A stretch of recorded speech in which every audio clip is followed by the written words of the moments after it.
Hey girlies, don't you want to see Dylan Carlino live? He's on tour. Go and see him. Here are his tour dates. Nashville, Tennessee, July 25th through the 26th. Eugene, Oregon, August 28th. Seattle, Washington, August 29th through the 31st. Toronto, September 5th through the 6th. Houston, Texas, September 19th and 20th. Oklahoma City, October 30th through November 1st. Phoenix, Arizona, November 6th through the 8th. Richmond, Virginia, November 14th and 15th. Appleton, Wisconsin, November 28th and 29th. Austin, Texas, December 18th through the 20th. Louisville, Kentucky, January 9th and 10th.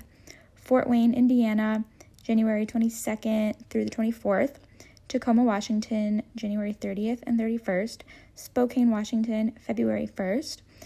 And Tulsa, Oklahoma, January 5th through the 7th. If I was a girl, I'd run the city, kissing boys in the street, hiking up my mini. Back in high school, would have been the girl to beat. Football player's number on my cheek, cheating on him with his best friend Pete. Small town moms calling me fast, but I rode him slow in the backseat. It would have been a blast, feeling girly and Shirley. You know all of this is made up, cause I'm just a gay guy who's a little high, feeling a little girly, feeling a little girly. Welcome to Feelin Girlie. I'm your host, Dylan Carlino. Hi, girls. Welcome to Feelin Girlie, my tier 1 and tier 2 girlinos. How are we doing today? I obviously am not in my house where I record Feelin Girlie normally. We are in Portland, Oregon. We have Randall here today. Say hi, Randall. Hi. Randall is an old friend from Portland. Unfortunately, we don't have Ariel and Josh here today. Ariel and Josh are my producers. Well, Ariel's the producer, and then Josh is her boyfriend that laughs and just hangs out. They're all comics. Well, Ariel's not a comic. It actually doesn't matter. But they're not here, so hopefully you guys are still going to be with us, even though Ariel and Josh are not here. They are in Iowa enjoying being engaged. Ariel is editing this, so hi, Ariel. You will watch this. And in 10 minutes, I have to run down and grab my coffee, Ariel, so you are going to have to cut that out. And some and some people would say, don't bring that up on the podcast, and I would disagree with them. Why would you not? Exactly. So I've known Randall for a very long time. I'm in Portland, Oregon, by the way. If you watch me on social media, I did my full road trip. Let's start back over, because I haven't talked to you guys in like a month. The last time I talked to you guys, I was getting ready for Buffalo. The last 3 weeks of the episodes, I have been, back. That was like a month ago. I pre-record these, and so this is all. We need to talk about the Buffalo shows, because honestly, they were really bad, and they were like some of the Buffalo, New York girls were some of the worst behaved people I've dealt with in a very. Oh my god, you nasty little Buffalo sluts! I really cannot stand it. There was one girl, who's not God. Now I'm forgetting your name, and I should have had this pulled up beforehand. I'm gonna pull it up. This is so embarrassing. I did meet a tier 1 Buffalo girl who had a lot of opinions about. She was like, number one, she was pissed that I actually can't remember what she was pissed about, but she wasn't pissed, but she was constantly asking me if I was on Grindr in Buffalo. And have you ever been to Buffalo, New York? No, I've been on Grindr. Yeah, of course. Oh yeah, Randall's gay. You probably can't tell by his voice, but do people tell you have a gay voice or no? No. Yeah. People rarely know. Are you still with your little twink boyfriend? Mm-hmm. Okay, I love that. He's a little twink boyfriend that he dogs out. We're all in good company. Of course. Because normally we have a straight couple in the room, so they laugh at everything, but they don't really get everything. Oh, I really wish I could have remembered. And I'm sure they're listening right now, being like, "Stop looking at your phone." And let's call her Stacy. The problem is that I actually couldn't remember what she told me, and it was all in her thing. Okay. Oh, but here's another thing. I just got this notification. The Buffalo girls weren't that bad. I did have to kick a girl out of my Buffalo show, which is the first time on tour that I've had to kick somebody out of a show, which was deeply. I've never had to kick anybody out of like a headlining show. I don't think, obviously, when you're on a lineup show, you don't have like the power to kick people out, and they just like talk over you, and then you like snap at them. And And during any other shows, if it's not my show, I have no problem being so mean to the people in the audience. Oh, I know. Yeah. Okay. Let me clear up. Randall knew me when I was a blackout drunk, so I was a little bit meaner when I lived here in Portland. But holy shit, dude. Blackout Drunk Dylan's very funny. Yeah. Real mean, but so funny. Okay, thanks for saying that. I was really funny. I would be blackout drunk, you guys, and be on stage like being mean to Anybody and everybody. And Mostly the city and gays in the city. The city, the gays in the city, and my bisexual ex-boyfriend Ross. Yes. You doxed him, not me. Of course, he's fine. He's fine. Ariel, you're gonna have to bleep his name out. It's fine. I actually don't care. I just had lunch with him and his girlfriend last week. Lovely. That's the kind of person I am. You guys shouldn't have lunch with your exes because you can't handle it. I can have lunch with my ex because I can handle it. We're different people. You girls cannot handle it. Okay, if you're the girl who had a lot of opinions after the Buffalo show, I'll find it later and we'll talk about it in another episode, but shout out to you. I think your name is Jenna, but they're going to be so upset that they're like, I can't believe you didn't remember my name. I'd be like, well, I wanted to. Was she white? Yeah, she was. And her name might be Jenna, so she's a white lady with a very generic white lady name. Yeah, but that's but we love Jenna's here on this podcast, and they she actually did have a lot of ideas for the podcast, which is what I liked about it, and she was very upset that we didn't give her time to properly thank Josh and Ariel for the podcast or for them being engaged. Okay, I have to stop looking at my phone and actually do the podcast. Sorry, I was like, I have ADHD. Whatever, maybe it's like kind of self-diagnosed. But I had to kick a girl out of my show because, okay, so I walked out on stage. And by the way, the Buffalo shows were like so bad. Like, it was during like their Pride Festival. And so like I didn't sell a ton of tickets. I think there was like 150 people maybe at every show, which is like great. And I'm so grateful for everybody who would ever buy tickets. I mean, that's like amazing. But the room fits like 400 people. So it was just a little bit weird. And then, I came out on stage for the show I had to kick the girl out on, and I get out on stage, and her friend, by the way, this is really important. The girl I had to kick out on stage, I get out on stage, she is standing up, and she's front row, and she like gives me this motion to give me a hug, and she's like blackout drunk. And so she's being crazy. Her and her friend are like yelling out during all of my shows. They're like screaming. They're talking. Then they start talking to each other. And I give them like a couple of like really polite warnings, like, "Hey girls, you got to stop talking." You know what I mean? Like, because they're like stepping on punchlines. I'm like doing jokes and they're yelling things out during the punchlines, which is like ruining the show for everybody. Literally everybody, yeah. It's insane. And so at the eventually I had to be like, you gotta shut the fuck up. I was like 15 minutes in, I was like, you gotta shut the fuck up. And there's something about yelling at somebody who like you can see in their eyes, they love you. Like she watches all my stuff. And it's heartbreaking for me. And because then I'm on stage, her and her friend are front row, and she's staring at me like this for the rest of the show.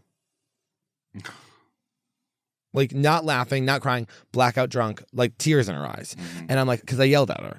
And I was like, oh my God. And so then eventually we're like, I let her stay, which was like a huge mistake. I should have kicked her out 15 minutes in. And then we're about 45 minutes in, and her and her friends are still talking. And so eventually I was like, get the fuck out. I was like, you need to get the fuck out right now. And I was like, security needs to come in. Like, we have to get you guys out of here. And I was like, I've never kicked anybody out of my show or whatever. And then everybody clapped. They were like, thank God. Yeah. And the girls next to them were like, the girl next to her was like, I'm shaking. She was ruining the show for me. And I was like, see, that's the reason why you shouldn't talk at comedy shows, is because you're ruining the shows for other people. Mm-hmm. Like, I met a girl on the Buffalo shows who, when I got to land, she turned around and she's like, oh my God, I flew from San Francisco to come to your Buffalo show. And then there's a girl in the front row talking. Plot twist, that actually was the girl I had to kick out. Oh the girl who got kicked out was the girl who flew from San Francisco. Isn't that? I met her on the plane. We had such a lovely interaction. I was like, "Oh my God!" She's like, "I love you." She was like, "I'm from Buffalo. I'm gonna come." And then she was crying in the bathroom, being like, "I love him," and we had to like kick them out. And then they were like waiting outside for me afterwards, and people were like, "Oh my God, this is crazy." It was like insane. They like jumped on my like when I first walked out, I have like an immediate first joke that I just do that like it's like very quick, very easy. And they fucked that joke up. So I was like, oh no, they just fucked up the hook. Yeah, absolutely. But I will say after, and by the way, Buffalo was disgusting. The food was bad. The people were ugly. But you guys were. There he is. No, you guys really were, like, the people who came to my show were really hot, but the people in Buffalo, like, there's something wrong with you. Like, if you live in Buffalo, you should be trying to get out of Buffalo immediately. I'm not sure. I mean, it was, I don't know if I could say it was pretty. I also didn't set myself up for success. I was like overeating every single day out of stress. And then I like downloaded Normal People, the audiobook, and started listening to that, which is like, I think made me like severely depressed. Have you ever seen Normal People? No. Well, number one, you should go home and start watching it. It's an Irish love story about two people who can't communicate. And it really, the book is exactly like the movie or TV show. It's devastating. And I think I was just like, when I wasn't performing comedy, I was just listening to I was like walking around being like, wow, I'm really never going to find love, and then being like, hey guys, welcome to the comedy show. It was really bad. So I just remembered I ordered coffee as well. Oh my god, and they're so far away. I showed Randall this, and I'm not gonna show you guys because it's so disrespectful, but my Uber driver has like an insane picture, and the picture is like, this is literally the picture. If you're not watching, you're being an asshole. It's fine, you should be watching on YouTube, but it's like this. She looks hammered. She looks hammered in the picture of Uber Eats, and I guess that's fine. Okay, circling back though, I then I got home from Buffalo. My flights all got canceled, which, by the way, I hate to be this person, and I'm very, very nice to like everyone that I interact with, like customer service wise, things like that. But what is going on with the flights these days? And I know this is probably not relatable, but I travel for work. It is 11 o'clock at night. I'm in Buffalo. I'm getting on a flight at 6 a.m. the next morning to go back to Austin. I'm getting back to Austin, and my lesbian roommates, the lesbians, are picking me up in the car at the airport, and we're driving to Portland. Like, so I'm not even going home. I'm already packed. It's all in the car. Shit. Yeah. So I'm 11 p.m. My flight is delayed by 10 hours. I go, and so I call, of course. Right. And I'm like, hey, I need to be on a flight back. They're like, oh, we can't do that. And I was like, okay, so, and then eventually, I'm on the phone now I was on hold for over an hour, which, like, I get, we all have our own issues. I'm sure the company that are making billions of dollars every single year, is ripping money out of our pockets to sit in crammed seats every single day is whatever. But I know that it's not the person on the other side of the phone call.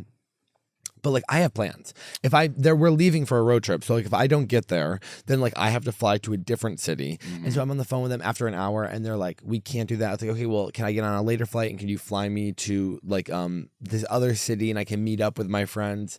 They're like, no, we're not allowed to do that. I'm like, okay, well, can we start looking at other airlines? Because, by the way, like, airlines can book you on other airlines. They don't like to do it because it loses them money. Also, if your delay is more than, I believe, 3 hours, you are entitled to a full refund. Yeah. And they can put you on any flight. Yeah, exactly. Can. And so I'm like, how hard is it to get to? I'm looking at like, okay, maybe I could go over to Toronto because I have my passport with me, and I can fly from Toronto to Austin regardless.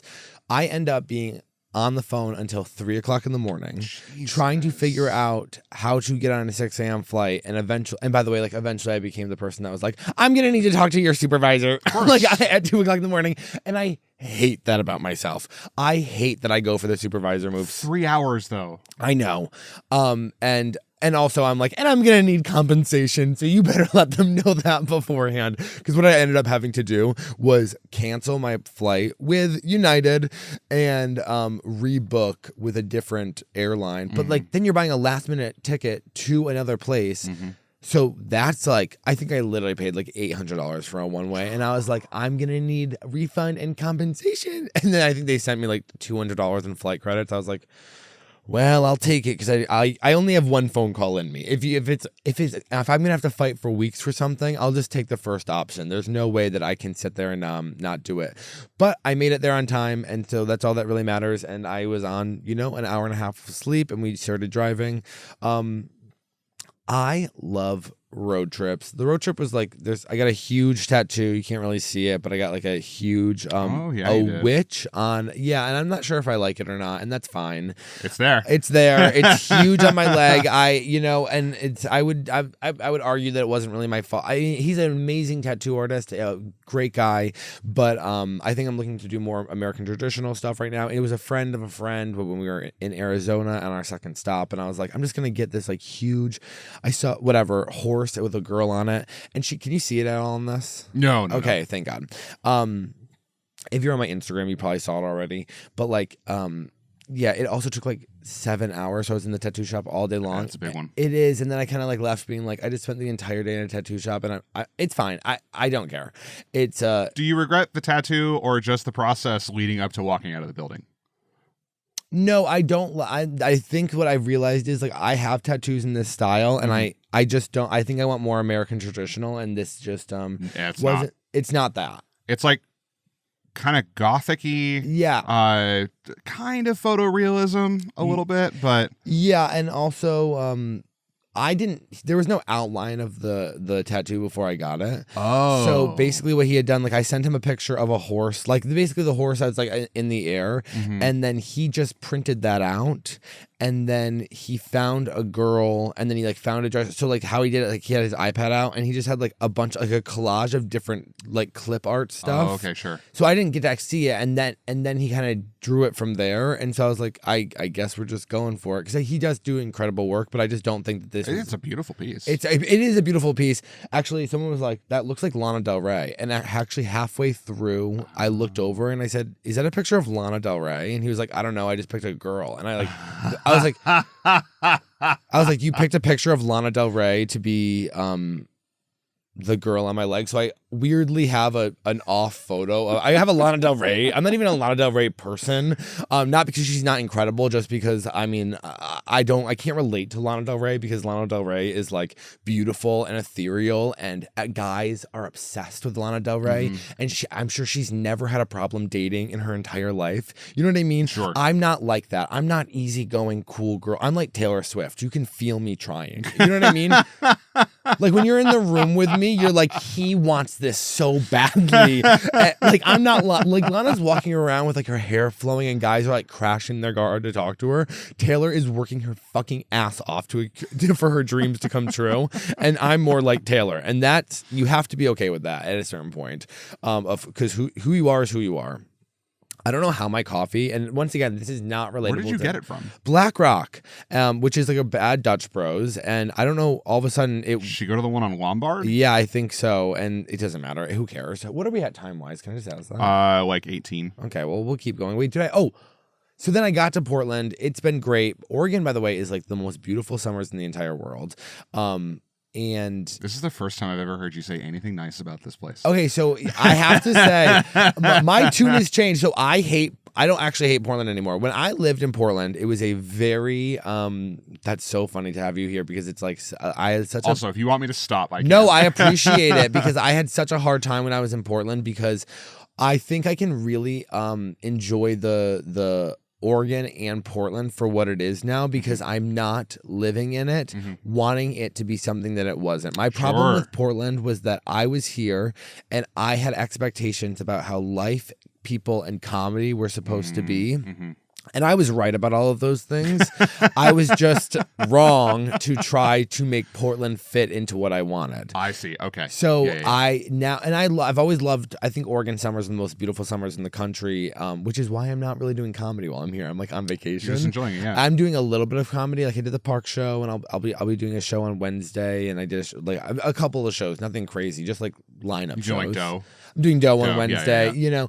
But I'm like, I've just been hiking every day, and we've been going to different. My favorite thing about Oregon is like the swim spot. So we're driving like every day, like 40 minutes outside the city, and going to a swim spot and doing those things. And I don't hate the people here as much. I mean, other than when you're like in line waiting to buy a coffee because everyone takes their fucking time. I mean, like, listen, the coffee's delicious, but like they will take 45 minutes to like, because they're doing like one thing at a time, because they're like, I don't know, all have autism and can't figure out how to do it at multiple. They're all neurodivergent, and I love people. I mean, maybe I'm neurodivergent, whatever, but they take forever to make the fucking cup of coffee. I'll tell you that.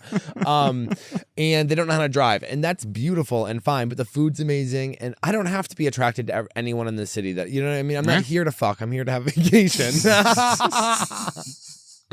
I actually did have sex last night with a guy that I used to have sex with like 4 years ago. And his name is Ross. And no, his name is not Ross. So funny. As if me and Ross even really had sex. Okay, Ariel, you have to cut that part out. Oh, that's so funny, Ariel. Just that's so funny. Okay. No, so I actually we'll save this for the Patreon because I don't trust the tier 2 girls with all of my information. I rank the girls who listen to my podcast. Okay. So my tier 2 girls are who I love so much. So you're like an early Zuckerberg. What does he do? That's how he started Facebook. Oh, it's franking? Franking or ranking? Ranking. Yeah, he started. It was called Face Match, I think, and it was loading all of the yearbook photos in from his classmates. Oh, and people would rank them. Well, we don't have to rank what they look like because the girls who listen to my podcast are really pretty and cool. Fantastic. But I rank them of how they are in the fandom. So my tier 2 girls are my incredibly close friends. They are my staff. This podcast would be nothing without them. They are doing the hard work out here, boots on the ground, helping me out, getting the word out here. My tier 1 girls, they are on my Patreon. They are my family, and we have a closer relationship, unfortunately. I mean, but who could really say? Because I've met tier 2 girls that I felt like, wow, this is my family, but they don't pay, so so ultimately they are not my family.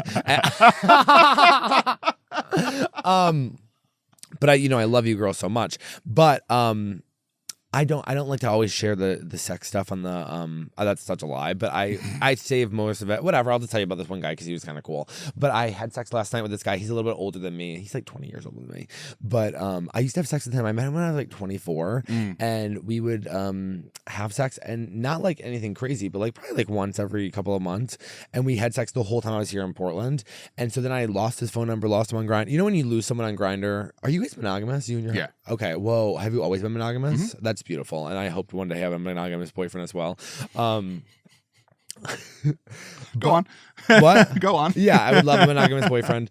And the last night I saw him, and I was like on Grindr, because I'm on Grindr, obviously. Also, the girl from Buffalo was always like, "Are you on Grindr? Are you on Grindr?" And I was like, "No, I'm not fucking guys in Buffalo. They're disgusting." They really were. They were like bad. They were like scary, methed out queens, being like, it was like. Really I'm sure scary. you've met Kelly Ryan. Yeah. Yeah, who is that? When I first saw her, that was like half of her like 5 that she'd come out and do is just how horrible Buffalo is. Oh, really? Yeah. Is she from Buffalo? Uh-huh. Oh, I'll message her and let her know, because I really need somebody else to like know, because it was like, I mean, the club was great. Thank you so much for having me, and but it was a tough weekend. Sure. Yeah. It was a tough weekend, and as much as I love stand up, it's funny being in this new stage of like it just looks different. It's like I'm now like I'm like you're a headliner. It's insane. You know what I mean? And so it's my experience doing stand up is different than what it was, even 6 months ago, where like my experience in stand up was I'm doing 15 shows a week and I'm running from spot to spot to spot in Austin, and all my friends are around me, and like I'm having the time of my life, and all of those things are still true. I'm still having the time of my life, but it's just different. I'm alone on the road. Mm-hmm. I'm in hotel rooms where I don't really know anybody. It's like a lot of like I'm assuming it's like what entrepreneurs feel like, where it's like you now have to like, it's your responsibility to like go out and do things or whatever. So I'm figuring out how to do those things. And what I do on the road is sit on my Grindr and jerk off until I find a guy on Grindr to hook up with. Sure. So you're very sore all the time. Yeah. Well, no, I don't bottom. Sweetheart. I also don't really, this is really more of a Patreon talk, but I really don't have sex like that. I'm really more of a side where I just am like jerking and doing oral. Yeah, I'm just a jerk and oral guy, to be honest. Yeah. Because it's like with strangers. But I actually did top the guy last night, and it was good. You knew him. I knew him. Yeah. I knew him. Girls, I knew this guy from last night. Yeah. This is actually the guy who if you listen to some of this is bad, he like came out later in life. So he is like has like a really nice house and he has like 2 beautiful daughters. And I will walk around his house and look at his picture of his daughters and I'll be like, I'm your stepmom now. But in the Captain Phillips voice. Yeah, of course. Yeah, I don't even know who that is. I just said yes. So you do it. I'm the captain now. Wait, where's that from? Captain Phillips. Is that a TV show? No, it's a movie with Tom Hanks. Oh, I'm sorry, I disrupted this. No, it was really fine. I was going to say I hate Tom Hanks, but that's not true. I hate Tom Cruise. Oh, okay. Fair enough. Yeah, so I had sex with that guy last night. It was fine. You know when you have sex with somebody from the past, and it's almost this feeling of, oh, I should have left it in the past. He's great. He's a wonderful guy. It was a fine time. But you're like, whoa, I just like him so. Like when I was hooking up with this guy, I was drinking all the time. I was still doing drugs. I was, miserable. And that's not a reflection on him. He was always like a really nice guy and very handsome. But I was like having sex with him last night, and all I could think of was like, oh, I should have just left this in the past. I shouldn't have brought this back. Not because it was bad, but I don't know. I was just not in the same place that I was, and I left being like, I should have just fucking jerked off. I hate that feeling of when you hook up with someone and afterwards you're like, I should have just fucking jerked off. I mean, save myself the trouble.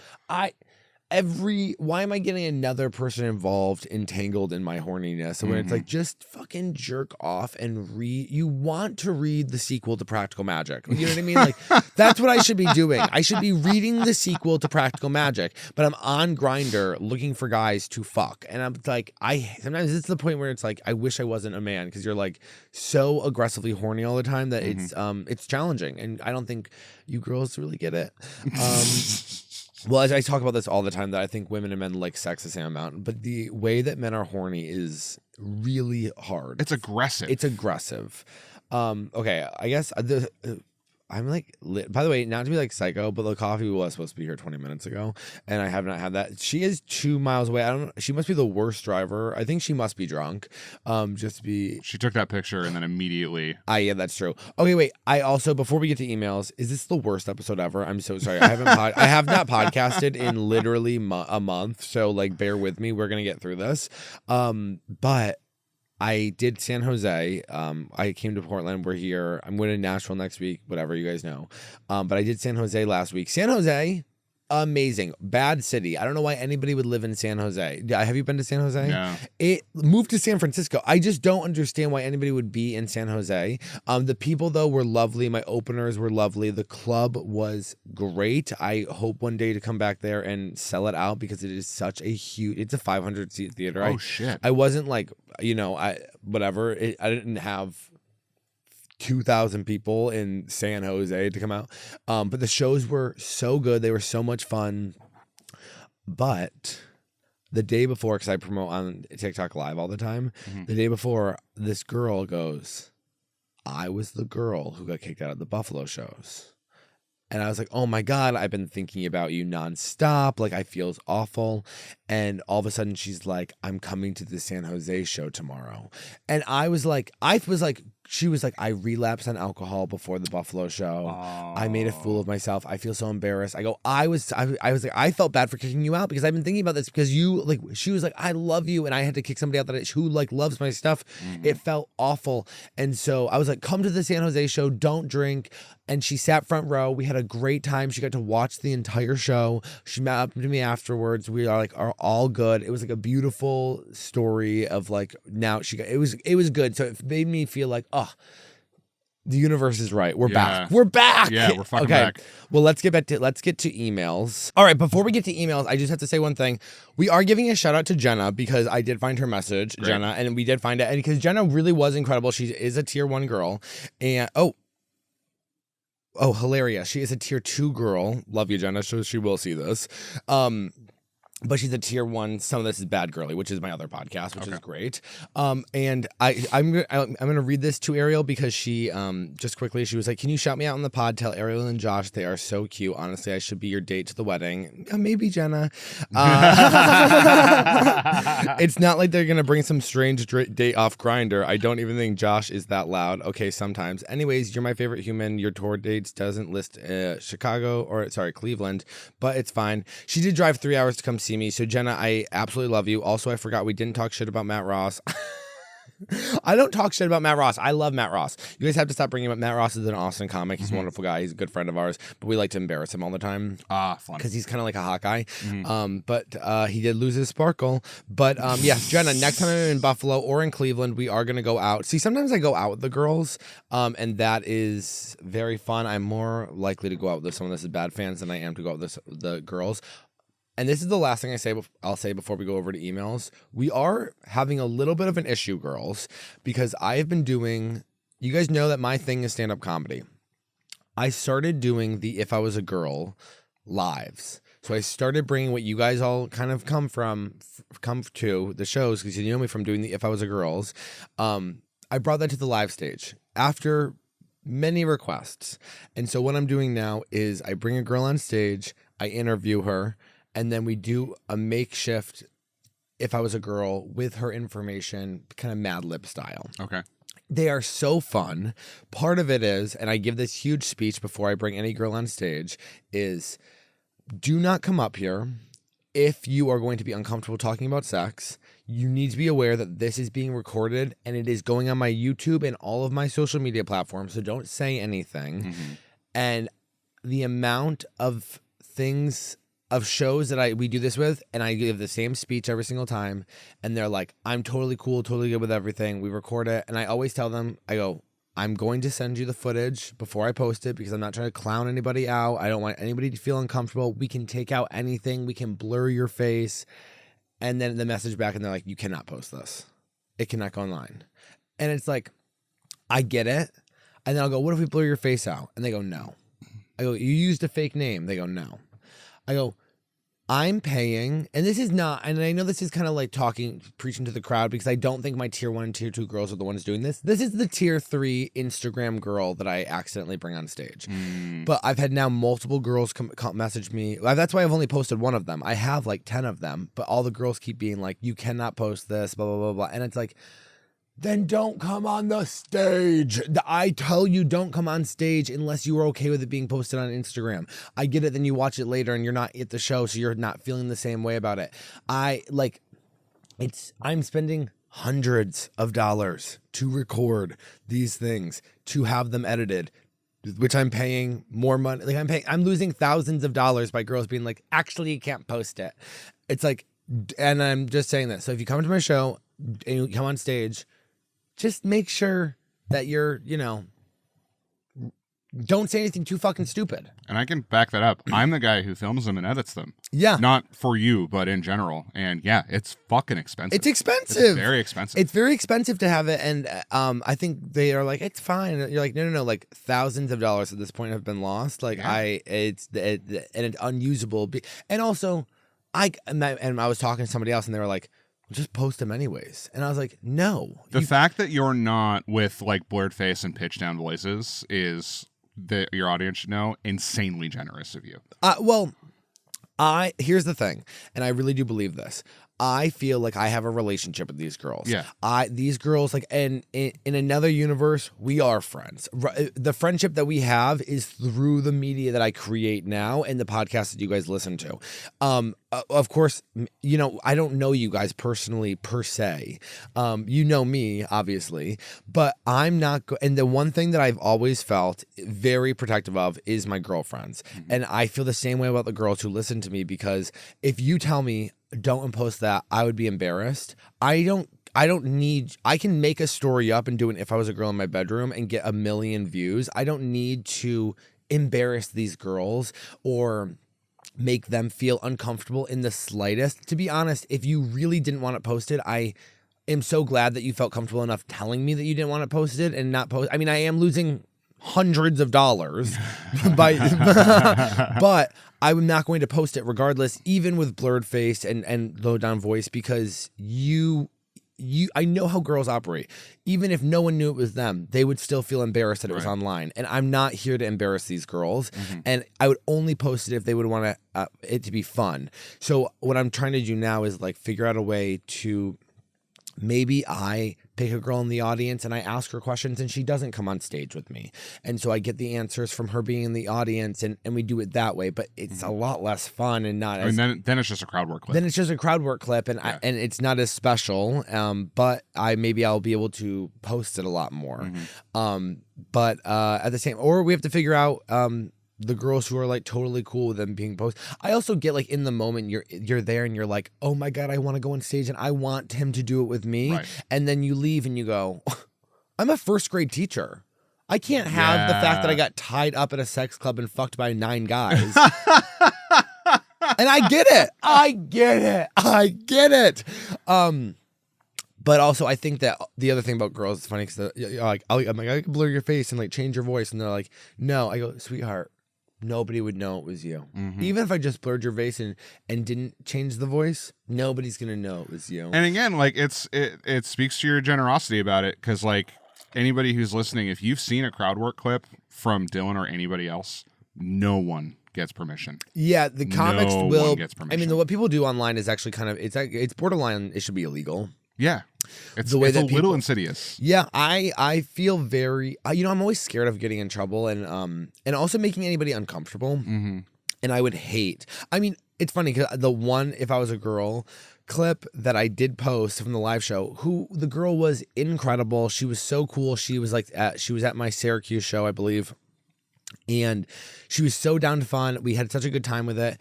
She literally said, like, my husband's cock is average. And like was talking about all this crazy stuff. And I sent her the full video, I sent her the clip. She was like, yeah, post it, have a good time. And even I go to bed being like, I hope that didn't cause any problems between her and her husband. Like, even the other night, this has been like, it's been posted for a month. I was laying in bed and I was like about to share it to my story to be like, I'm coming to Nashville this week. And I thought like, oh, I hope this does, if she saw this and was like, even though she was totally fine with it, I'm more concerned with how it would affect her life than she is. Yeah. And so I was just like, maybe this is just, and I'll be honest, when I am not filming and I can't post, it makes me not want to do the "If I Was a Girl" lives, because I'm like, well, I do the "If I Was a Girl" lives for you guys and I film them so that I can promote the shows so that more girls will come to the shows. What is also the show? It's also the show, but like, at the end of the day, I do them on Instagram for marketing for you guys to come see me do stand-up. And I'm taking 15 minutes of material that I love, of stand-up that I've worked over the last 10 years to write, out of my hour to make this whole thing for you guys. So just throwing it out there, and I know this isn't my tier 1 or tier 2 girls, you guys would never dog me out like that, but if you come to the show and you want to come on stage, don't say anything too crazy because I would like to post it on Instagram. Okay, let's move over to emails. I feel like you guys have been berated enough. Okay, how was that? How does that feel? Like, we got it off our chest. What are we at time wise? About 40. Oh wow. And we had a few minutes up top that'll be cut because it was just us talking. Oh, okay. Well, this one says, my dad is a cheater and a size queen. Hell yeah, let's do it. Okay. Hi, Dylan, tier 1 girly and lesbian listener from Portland here. Oh my God, we're in Portland right now. How crazy is that?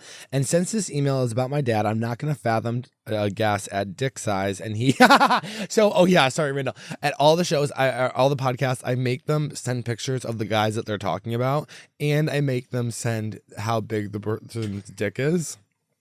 But of course, this is your dad, so we would never ask you to tell us how big your dad's cock is. We wouldn't ask you. Yeah, we would. Well, sometimes the girls send me pictures of their boyfriend's dicks, and I have to remind them that even though they're girls, they still need to ask for consent before they send their straight boyfriend's dick to their gay podcast. Although I do think it's hot, but I don't. And I'll look at them, but I think it's wrong. But maybe that's why I think it's hot. Okay. I'm not gonna fathom a guess at dick size, and he has deleted all photos of himself off of Facebook, so I've attached a pic of me and my cute partner. Okay, well, that will make do. So my parents have been together for 30 years, and they are clearly unhappy together. I'm secretly hoping they get a divorce because my mom functionally takes care of my dad like a kid instead of a grown man, and it's hard to watch. Your mom might like that. Your mom might be codependent, though, in the way that, like, that is what makes her feel like she is a good person and And that's what love looks like to her. So even if they're unhappy, sometimes you have to stay out of your parents' relationship because it is none of your business. But I totally get the sentiment of being like, just get divorced. In 2022, my dad sent a text to my family group chat that was clearly not meant for us. Okay. If you're going to cheat, just look at who you're sending the photo to. I mean, I sometimes have to just send photos of me at shows to people, and I'm like checking 9 times, like, is there a picture of my cock in this? And it's just because you never know where the cock pics are. You know what I mean? They could be anywhere. I'm constantly taking new cock pics. It's the same thing when you're talking shit. Just have to check the recipient all the time. Going, am I sending this to the person I'm talking about? I don't talk shit over text message. You'll never catch me talking shit over text message. If you want to talk shit, you can call me. I had sent a picture in the group chat of me and my friend at the Grand Canyon. My mom, sister, and dad all said variations of "that looks cool" and asked normal questions about how hot it was there when we were staying. 10 minutes after we stopped talking about it in the group chat, my dad sent, "So what are you wearing?" Horrified, I didn't respond and took him another 10 minutes to realize the mistake he made and sent "doing." I meant doing. Wearing and doing do not have the same letters near each other on the keyboard, nor would wearing autocorrect that way. My sister and I immediately started messaging about it outside of the group chat, and we were like, oh shit, he's cheating on mom, and he's bad at it. Shortly after the incident, I found my visited my family and noticed that my father is always on his phone, and he barely texts in the family group chat, so it's like, dude, who are you talking to all the time? Sure. He was, it's insane. That's very telling. He was texting at lunch, and I was sitting next to him, so I did a very dramatic lean in. Okay, you're too obsessed with your family's dynamics. Yeah. This is like really none of your business. Just let your dad cheat on your mom and let it blow up. And I'm sure your mom probably has an idea. It will. By the way, this kind of stuff always comes in. So like you are putting yourself into anxiety. Like you guys might all be in a codependent family, but it's also hard, and I totally get it. But I would never go through my dad's phone. That would make me sick to my stomach. Mm-hmm. One time I found my dad's Viagra, and when I was 14, I actually started crying. I was like, oh my God, my dad's using Viagra to fuck my stepmom. And I was like, my life sucks. He was texting at lunch. He snatched his phone back away from sight so quickly. Fast forward some months later, he sends another text to the family group chat out of the blue and said, no, baby. And so what if they do? Barf. I said, who was that for? And he said, Scott, his friend. And I was like, oh, you're calling Scott baby now? And he said, yes. Another 6 goes by without an incident, and I'm visiting my parents and my sister again in my hometown. The first day I'm there, my mom mentions that my dad is in credit card debt. I ask how much, and she says $11,000. That's not that much. I know. I was about to say I know girls who are in like literally $40,000 worth of debt from shopping. $11,000, that's not that bad. At this point, I looked up at her and go, Mom, he's cheating on you. Okay, you love drama. That's crazy. Yeah. That's crazy. This is what just happened. Your mom goes, your father's in $11,000 worth of debt. And you said, and he's fucking someone else. I mean, what is wrong with you? Do you need to make her life worse? Well, yeah, that is. Well, also maybe she wants to. I'm sure she knows. Let's see. And she said, I know. I confronted him, but he won't admit it. Well, one, I was relieved my mom had figured it out on her own because my sister and I have been stressed on how to tell her. 2, I devolved onto some child version of myself that needed to solve all the problems in my family. Oldest daughter. There we go. I knew there was something going on. Yeah. And when everyone left for work the next day, I snooped. Okay. Snooping never feels good, but honestly, you're already this far in, so you fucking do it. Blow up your parents' marriage. By the way, my parents sleep in separate rooms and have all my life, so I go into my dad's room and start looking around. I find hundreds of dollars worth of gift cards, Sephora, Steam, Walmart, you name it. He had bags in his room. I found bark statements in the living room just out in the open. He was withdrawing several $100s from the ATM every month and not paying the minimum balance for his credit card. Yikes. But worst of all, I found a foot-long dildo in his dresser. Okay, well, get it, Dad. No, that's sick. Maybe I'm not like, fun. I don't think dads should have foot-long dildos. It's been 3 years and that is so sad that like we think people are normal and then like someone is just like, you're like, yeah, that's Dan and Vanessa. They've been married for 40 years. Yeah, they sleep in separate rooms. Then no, Dan has a 4-foot-inch dildo. I mean, that's crazy. I said that wrong. I know. It's been 3 years and I still can't get the image out of it, minus the dildo. I just found sex toys that would haunt me. And she just kind of sat there and absorbed the info. She was legit apartment shopping the next day. Oh, your mom? Okay. The last day of my trip, I confronted my dad. My therapist told me I shouldn't talk to him about the cheating because that was my mom's issue to deal with. So I told him he was missing out on knowing me. I asked him if he could name any of my friends. If he could tell me places I worked, he couldn't. I told him I only get to see him once a year when I visit, so it's sad that he doesn't try to get to know me or ask me about my life and spends all his time on his phone while I'm here. He cried and he said he should be throwing his phone away and hugged me. I feel bad for him and things are marginally improved for a bit after the talk, but he still doesn't reach out to me and we don't have much of a relationship. My mom and him stayed together. She said that he was on his phone less, and so after I left, so things got better. Ultimately, I think he was paying online sex workers with gift cards, so maybe in his mind he wasn't cheating. All in all, men are trash. So glad I'm gay, and here's a pic of me and my partner at a gay wedding. I'm on the left, so I just know okay. Let's see the picture. It's loading. Oh, absolutely. We do have our gorgeous lesbians here. Short haircuts for the win. Oh, you guys have cool tattoos too. And an eyebrow piercing. I want an eyebrow piercing when I was younger. Oh, you have a slice of pizza, I think, on your. Is that pepperoni pizza you have on your arm? That's cool. Okay. Yeah, you are a little lesbian who loves drama, and you went through. But I also get it. Sometimes we don't have a lot going on in our lives. We think like, I'll just snoop through my parents' life. I mean, I don't know if I would really do that. I think it's interesting. I was talking about this with my friend Kat, who you guys might know if you listen to the Patreon. She was on that episode. But, about expectations our parents have of us and the expectations we have of our parents. At the end of the day, I feel very lucky that like my parents, I love them. They're incredible. They made a lot of mistakes and weren't always there when we were growing up, but they didn't have any expectations of like, there was no like, you have to go to college or your grades need to be good, or I didn't have this pressure of like, I could do whatever I wanted, which is truly a gift in some ways. And I've had to come to terms with the fact that like, okay, I look back being like, well, I wish my parents were like this or acted like this, and also your parents' relationship is really none of your business, and you should just stop trying to get involved whatsoever. Listen, I don't even think it's cheating if your dad was paying online sex workers. I mean, listen, they're in separate bedrooms. They're not fucking. I think maybe, I don't know. There's really no advice to give other than the fact that like, yeah, your dad likes to put fucking foot-long dildos up his ass and his own separate room, and that's his fucking goddamn right, okay? Yeah. And also, like, coming to realize, like, maybe our dads and family members are, like, gayer than you think they are. Sorry, I just don't think that many straight guys have a foot-long dildo they shove in their ass. I think maybe your dad's bi and he couldn't go, you know what I mean? And then now he's married and he has kids and he was never able to explore it. Those are the scariest type of guys. He's probably got a cuck fantasy. A cuck fantasy? I think he's paying sex workers to watch him fuck himself. Oh. Your dad is a freak, okay? And he needs to be put away. Tell your mom that, okay? I'm glad your therapist told you, though, not to bring up the cheating.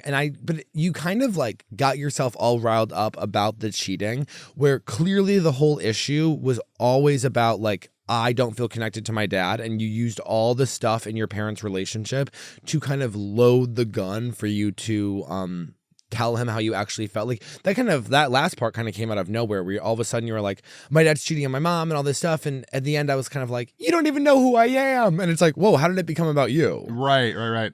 So I don't know. I think maybe if you want my advice, which is like, stop expecting so much from your parents. I don't know. I don't expect anything from my parents just because they have well, let me down. No, they're great, and I would hate for them to hear that. But we all have our own things.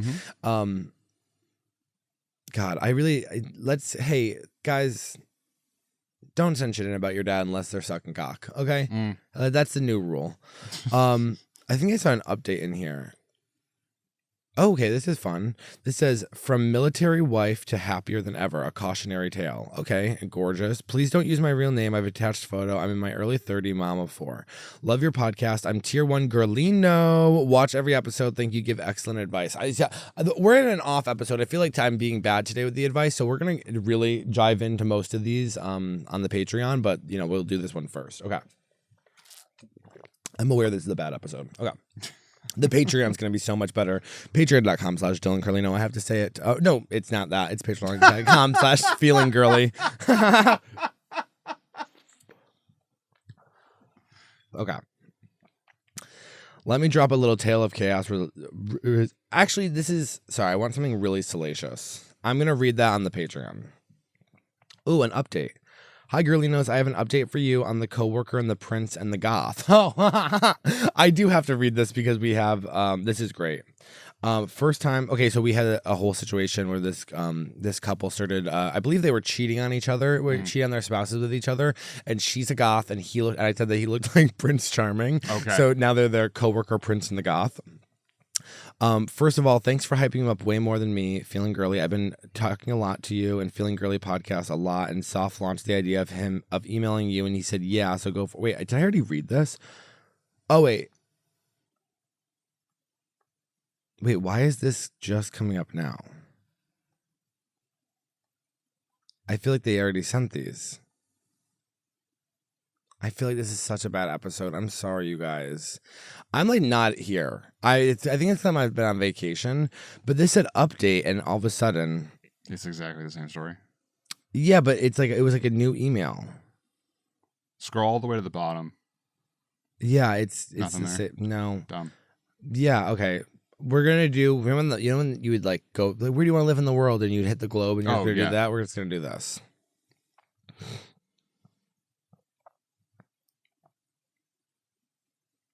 Sometimes it's like you want a fun one, and then it's rape. I know that's bad, and we are gonna read those too. Okay, this one says, "Is my marriage doomed?" That feels nice. Here we go. Hey, Dylan, my husband and I haven't been in the best place for a while, and I need your advice desperately. This might be long, so I apologize. I'm struggling with how to approach the situation. So my husband and I have been together for 5 years, but only married for 1, and I feel like there's some major issues that we really need to fix. The first issue being the sexualize me constantly. Don't get me wrong, I love the attention, but it's also all the time. I feel like I don't ever get horny anymore because of it low key. I've talked to him about it multiple times, and he says he'll work on it and he'll be good about it for a little bit, but then go right back to sexualizing me, aka touching my ass, titties, and vag, making jokes about fucking me. Is that you're not supposed to do that when you're married? I'm not sure. Sex with him is fantastic. 6.5-inch cock, not too thick, not too skinny. Okay, aka boyfriend dick. We love that. I enjoy it so much when we do it, but when he tries to initiate anything, my immediate thought is no. But then when I think about it, I'm like, no, I'm actually down. This has been an ongoing struggle for a few years, and I've had a lot of trouble figuring out what I can do to fix it. I don't know if it's because he sexualizes me or because of something else, but I need to figure it out.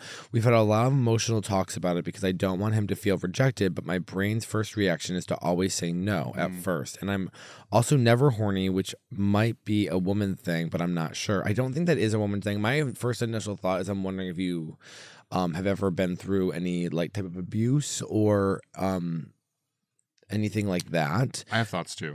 Let's finish this. I'm not the best at communication. Sorry that I just jumped to abuse. My first thought is like, your first thought is always to say no to your husband. And listen, I'm not going to be here being like, girl, submit to your husband. That is not what I'm saying whatsoever. If you don't want to have sex with your husband, say fuck off. But like, it's not weird, but like to say no and then be like, actually, I am down. It is, and also you're like upset that your husband is sexualizing you, which is like, isn't that the person that should be sexualizing you? Like the only person that should be sexualizing you, or do you feel like because he's sexualizing you, he's not respecting you? Do you have a thing with men where like, let's just keep reading because I want to know more information. I'm not the best at communication, so that causes fights because I don't have a way with words, and I always say stuff in mean, intense ways. I feel like that's made him feel rejected a lot, which is what I'm not trying to do. Anyways, the big issue is that I need your help talking to him about, I just need advice on what to say. Another issue is that he gets angry so quick. Oh, that's not good. A long time ago, he told me that we fought so often in the beginning of our relationship that he's just ready to argue out of habit. I feel like we go through little periods of time where he gets angry over tiny little things. I don't know if it's stresses from his job or something else, but it's crazy how quickly he goes from being upset to frustrated with me. Last night, he slept on the couch, which has never, ever happened. So I know this is worse than it has ever been in the past. I just feel like he's been getting irrationally angry at me for small things all the time. He did say the weed strain we have right now makes him super irritable, but I don't know if that's all it is. Cheating? Well, no, that's not how weed That's works. not how weed works, sweetheart. That's insane. What are you guys, 11? Are you guys child brides? You get married in high school? This is crazy. The weed strain we have right now. I mean, like, where are you? Then throw it away and get more. Yeah, truly. He makes him irritable right now. I mean, I don't think so, but who knows? The last thing is, I feel like I'm always doing everything around the house, but then when I ask him to simply take out the trash or do the dishes, his only 2 fucking chores, he throws a fit and says that he feels like he's always does something wrong. For a while, I didn't have a job. It was just doing OnlyFans, so he was working a lot to pay for stuff. So that was his way of getting out of helping around the house. So eventually, I started doing everything because I was always home, so I had the time, and he was working doubles. 2-3 times a week. So he does clean every now and then and is getting better about it. But for the most part, I do everything but take out the trash. That's a man's job, and I refuse to do it. Okay. I agree. Listen, if you're doing everything around the house, I think, yeah, have him take out the trash. For sure, but to hide it under the guise of that's a man's job, fuck off a little bit. I actually agree. I actually do think that's a man's job. In a straight relationship, we have to understand that we're in gay relationships where those types of things don't work. If I was a girl, I wouldn't be taking out the trash. I'll tell you that right now. If I was a girl, my man would be taking out the trash because I'm not getting my hands. It smells bad. He can take it out. There's flies around the thing. Absolutely not. And I know some of you girls are right now being like, no, Dylan, I can take out the trash. Then you can take out the trash and you can be your little feminist. But if I was a girl, my man would be taking out the trash, especially if I'm doing everything else. That's sure. Yeah. Yes. Because like you don't want to handle the most disgusting thing. Yeah. I bet Ariel doesn't take out the trash. Anyways, I don't know if it's bad enough for you to need to give advice on. I'm sorry if it's not. Oops, waste of time. You're never a waste of time when you email in me. But I don't know. Our fights lately have been too much, and he's just irrationally angry at this point. I've been thinking about divorce, but I know that's just my subconscious knowing things have to change. I don't know what to do. Love you so much. Here's a few pics of us on our wedding day because I looked like an absolute goddess. Oh my God, you're absolutely gorgina. Okay. Oh, you guys kind of look alike. He's very handsome. He's very like Harry Potter look. I love your wedding dress. It's very elegant, and he's very handsome too. Okay, he kind of is like a studly Harry Potter. Okay, great. Okay, so I think there's a couple of things here that we can talk about. Sorry, there's more pictures. I love this like glowy, dreamy look you have in all of your pictures. You guys are young. They're very young. Oh, and they didn't say, but this is. I'll show you the pictures. They've only been married for a year. They've only been married for a year. They've been together for 5 years.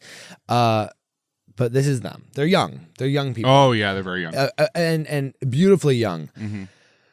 One, I think the sexualization. I would be interested into knowing what your sexual history is with other people, and why you feel so bad with your husband sexualizing you. You do look a little gay, so I'm wondering if you're going to be a latent light lesbian who ends up leaving your husband for a woman. I could really see that for you, and don't get upset with me saying that, because maybe you're a little bit gay, and you're not ready to accept that. Now that is crazy to throw that in as your beginning thing. Here's the thing about marriage, and the reason that people get married is that like you are going to have like. I think they say like you'll have bad years in marriage. You'll have years where marriage is not going to be easy, but also that's like, I think people use that as a reason to like stay in abusive relationships. Not saying that is what this is, but you guys are young people who got married very early and have been together for a long time. So I think like communication is going to be like it sounds like you guys do communicate a lot. I don't know. Like, do you not want to fuck him? Well, see, when that was happening, I could hear myself in it, because something that happens with me is my partner's very, very touchy. But if I'm focusing on something, or if I am doing something physical, if not even him, anyone touches me, I want to crawl out of my skin. Really? If I'm doing dishes and he comes up and grabs my ass, I'm like, I will throw you out this window. Why? Why is that? Say more. So maybe that's her too. Maybe she needed you to be here. Yeah, I honestly don't know. I think it's an ADHD thing, or just some kind of weird like autistic sensory issue. But it's bothering you that he's sexualizing you? And kinda, yeah, but it's not even like. See, I'm so different. I would want my man's hands all over my body. if my mind is somewhere to get a task done, any kind of external stimulus is like, it really, really sets me off. I do not like it. Really? Yep. And that's a phone call from a friend. That is, what the worst is when you're jerking off and a friend calls you. My God. I know. Sometimes I answer it and I think, wow, he has no idea that I'm rock hard right now. Sometimes I'm like, and then sometimes I have to be like, okay, put your dick away because you're on the phone with your friend. Right. Yeah. When the girls call, I go immediate soft. Don't worry, sweetheart. Okay. Same. Yeah. Yeah. That's. So I'm interested to see if it's circumstantial. Yeah.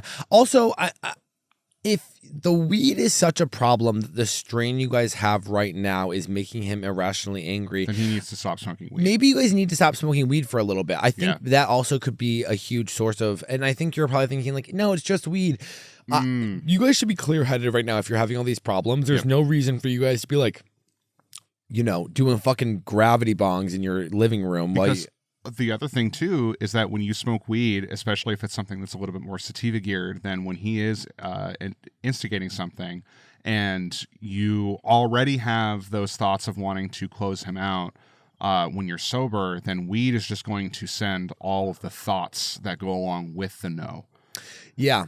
Right. Oh, yeah, absolutely. So, of course. And also, I really want you to look into why you think it is that you immediately say, when he tries to have sex with you, your first instinct is to say no. Right. Because you don't owe anyone sex, other than the fact that you are in a marriage where I do think, I do think that, like, if I was in a marriage and my husband didn't want to have sex with me, I'd be like, well, maybe we shouldn't be together because, like, sex is a very, very important part of a relationship. I mean, but then you're like, actually, I do. So I'm wondering what that window of time where you're like, no, I don't want to have sex with you, where that comes from, because you seem like you're very attracted to your husband. It seems like you like your sex life and you guys have a good time, but it seems like not even sex is the problem. It's that a man wanting to have sex with you bothers you. And so I'm wondering where that comes from. If that, and I don't want to speculate on what you've been through in life, but that to me kind of says like maybe something happened that is making your first instinct for you to tense up. So I hate to be like this, but like I would go to a therapist. Yeah. 100%. And maybe even a couples therapist, because a lot of people, especially young people, think that people go into couple therapy because like their relationship is doomed. It seems like you guys really want to work on your problems, and especially figuring out why you don't want to have sex with your husband immediately, because I mean, listen, some of these bitches listen to this podcast would kill for their man to touch their ass or want to have sex with them.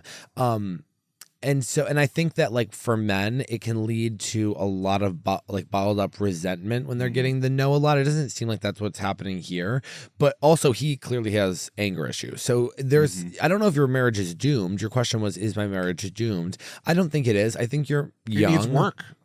Marriages work, unfortunately. But listen, you know what's great about marriage is that divorce is always an option. The thing about being a woman is you can always pack your shit and leave in the middle of the night. And that is the most beautiful. And you can leave him and you could start a whole new life. How great. You can move to Tempe, Arizona and just like start wearing turquoise jewelry and open up like a lotion shop. Like that is always available to you. You can do whatever you want. But like, listen, I wouldn't say your marriage is doomed. I would say don't have kids right now. If you guys want kids, I would say don't be like, oh, we should get pregnant. 100%. I think you should probably try to, you didn't say you want kids or not. But I think that you should try to figure out, put that on fucking hold. Put that on hold for sure. And try to figure out what's going on in your relationship. And also I'm wondering, I want to make sure you guys have friends as well. I think it's really important to be prioritizing your friendships, especially your female friends and your female friends who are in relationships with other men, so that you have time to talk to them about, because like you need that, like you need, or like even your gay friends, because I think gay men, I talk about this all the time, that I think that especially it's an incredibly lonely life in some ways, and in other ways it's the freest I think you can be in society is to be a gay man, because you have no societal expectations over you. So, but also at the same time, then you guys know me, I'm like always sucking and fucking off Grindr and being like, I know what he sees me. So so like there is yin and yang. I'm on the other opposite of that, but I don't think your marriage is doomed. I think that you guys need to learn how to communicate. You don't want to be Connell and Marianne from Normal People and just like have a beautiful connection, but not know how to communicate and ultimately let it, ruin your relationship. You got to figure out why your initial thought is no. And he's got to work on his anger issues. And you guys are young, so just go to therapy now. I promise you, if you go to therapy now, things will get better so much sooner. It sounds like both couples and individual are probably necessary. Maybe and even also, sex. Yeah, and go to well, listen, they're not in Portland. I'm not going to go to a sex therapist, but I don't know where you live, but just go to a normal therapist who can help you with your issues, because you guys have them. You got married, and that's beautiful. But this is the part where marriage becomes a little bit of work. And just think about it like this: like if you go to couple therapy now, and you guys work everything out, you'll have the rest of your lives and all these tools to have an easier, better marriage and know who you are because you guys got married so young. So that's going to be it for me. What are we at time-wise? We are at an hour 6. Okay, so we are going to move over to the Patreon. Unfortunately, we have to move over there. I've got some really fun emails. So it's going to be patreon.com/feelingirlie. $5 a month. Don't be a fucking pig. I wish I had Josh here to plug it the whole episode, but we don't. So we'll see you over there, and we'll talk to you. Oh, this one says Bridesmaids Drama. We'll see you over at the Patreon. Bye.